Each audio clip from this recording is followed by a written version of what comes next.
Hello friends, welcome to the channel. If today is your first visit with us, we want to extend you a very warm welcome. If you've been here before but you have not subscribed, please subscribe. If today is your birthday, we want to extend you a very happy birthday wish. We want to encourage you to visit our almost 400 videos, as we are confident you're going to see something you enjoy and find useful in our extensive library. Today is Wednesday, and on Wednesdays we do automotive videos or other type of general videos. And as we promised you last weekend, we have a car, one of our CRVs needs a boot replacement. So stick around and see how we're going to attack this.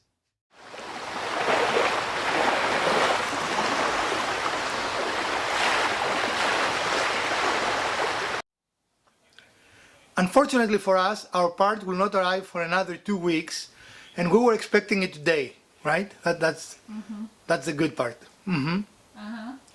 So we have to find a temporary solution to our problem, because we need a car that is operational. We need a car that we can take it to work, take it for errands, etc. However, every time we use the car, centrifugal force gets some of the grease out of the boot because of the failure. So today we're going to show you a temporary, and I want to emphasize the term temporary. This is not a permanent solution to this problem, and we're going to be checking it in between to make sure that it didn't come apart, right? But this is something to hold us over for 2 weeks until our part arrives, for us to be able to use the vehicle. So we're going to show you a temporary solution if you are, for example, on a trip or something and you need to get home, or will avoid you risking damage to the car. CV joints usually take a lot before they are damaged, and we know for a fact that this is not completely empty, right? There is still grease in the boot. But as you're going to see, we're going to add some more grease to the boot. Grease is cheap, and it is just cheap insurance. And the grease that is inside there was a little watery, so we are putting grease that's much stickier, right? I don't want to say better quality, but better consistency. Thicker. So there are probably other methods to do that, and we have entertained other methods.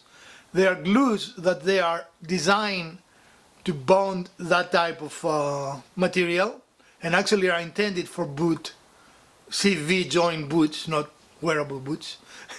You know, you like the wearable boots joke? Yeah. But we could not find any of those locally, right? We tried and we could not find any locally. So we use what we find locally. Ideally, the one that is intended for this application would be better, and could potentially be a permanent fix if it is a smaller damage than our boot. Would you agree? Yeah. Like it was a small hole or something?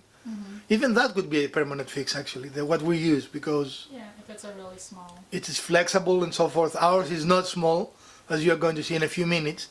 So stick around and we're going to show you how we attack this problem. So you start by removing the wheel, and we use our electric impact for that purpose. It has served us very, very well, and it has quickly become one of my favorite tools. It is fast, it is efficient. As you can see, it has no difficulty removing the bolts, and we, as practice, put them in a magnetic tray, because that ensures that none of them will roll away from us and get lost.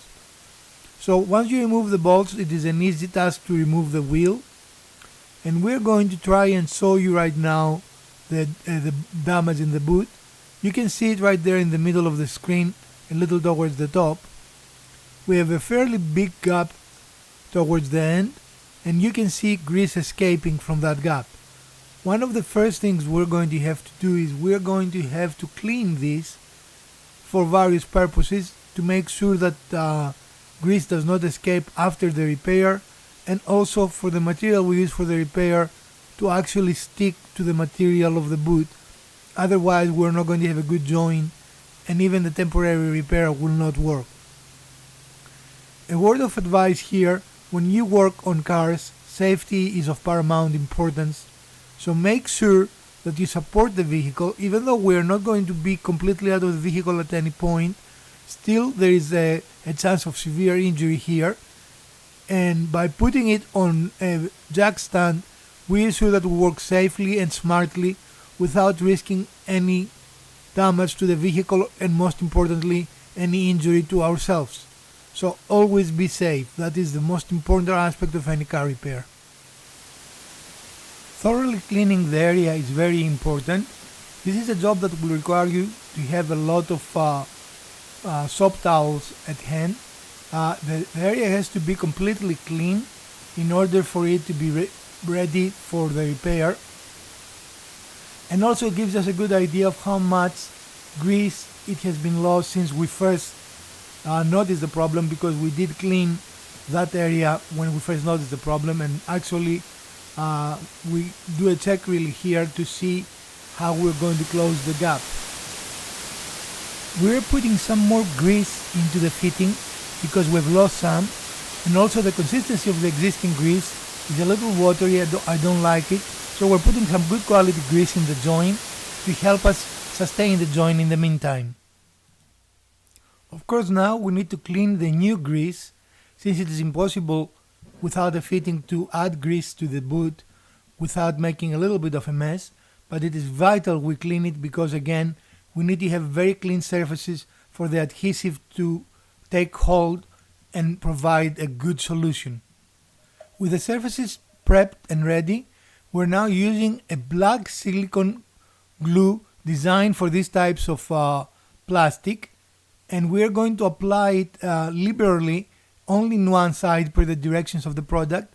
You don't need to apply it to both sides, but we need to make sure that we have good coverage so that the two sides will come together and will prevent any dirt from coming in the boot or any more grease exiting the boot.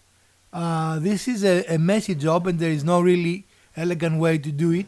So just apply it first and then do your best to bring the two surfaces together as we're going to show you in a moment. Alright, we're using a clamp to keep the two pieces in alignment, and as you can see we have coated the, what do you call it, the opening? Yeah. And the two pieces are touching together. Unfortunately, this adhesive product will take about an hour or so to cure initially, and then 24 hours to totally cure. So we're going to leave the car here as is for 24 hours, right? Yes. I mean, there is no reason to move it until it's fully cured. And we're going to leave it on the stand. We don't want to put it on the wheel because that will move the axle and it will move the connection, and that is not desirable at this stage. Correct. Alright friends, we decided we're going to leave the car on the stand for 24 hours, which is the full curing time for our silicone glue. So it's going to stay like this in the garage. We're not going to use it, of course, for the next 24 hours. Hold on. We're like, you're in shadow, you're in deep shadow. There we go. Okay. But I need to restart. What okay means? That means now I can see you and you can say again what you mean. We're leaving it for the full 24 hours to cure. And then we're going to evaluate it in 24 hours and we'll decide if we want to add a little bit more or if we want to add anything on top of it, you know. Maybe we'll spray it with the Flex Seal thing. I don't know. We'll decide. I don't know. Don't look at me. She is looking at me. I will buy a camera that has both front and rear lenses because people have to see you. They just have to see you. They don't need to see me. I'm telling you, they have to see you. They do not. Okay. In any case, we decided to do that. We show you the process we followed, and one thing I want to mention is be safe. Even on something like that, a car can cause very severe injury and death if it falls on you. Don't be silly about it. We do have, of course, a hydraulic jack, which is what we use to lift the car initially, but we do not want to depend on that. You're much better off with a jack stand. And I left the hydraulic jack as like a backup system, right? I don't completely remove it, but I don't depend on it either. Does that make sense? So we will let you know in a future episode how our experiment went and if it worked or not. Until then, we hope you enjoyed this episode, and if you did, please smash that like button Share, like, subscribe, and click the little bell icon to know whenever we upload a new episode. And let us know what you would like to see in the future. From the Garage Wizard, Elpida, and the Urban Homesteading channel, we bid you a great week.